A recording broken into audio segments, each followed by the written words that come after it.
புதிய துடைப்பம் கொஞ்சம் வேகமாகத்தான் பெருக்கும் என்பார்கள் எனவும், அதுபோல் ஆதவர்ஜுனா ஒரு புதிய துடைப்பம் எனவும் கடிந்துரைத்துள்ள திமுக அமைப்பு செயலாளர் RS பாரதி, சற்று மிகுதியாக பேசினால் மக்கள் மறுபடி கொடுப்பார்கள் என்பதுதான் தமிழ்நாட்டின் வரலாறு எனவும், இதை ஆதவர்ஜுனா புரிந்து கொள்ள வேண்டும் எனவும் தெரிவித்துள்ளார்.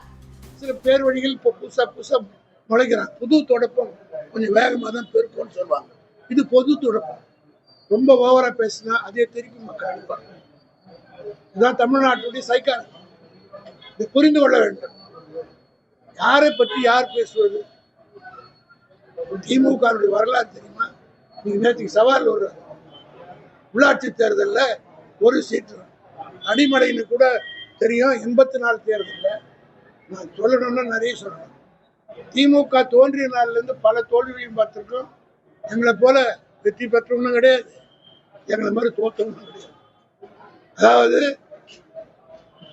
71ல் 184 தொகுதி திமுக மட்டும் வெற்றி பெற்றது.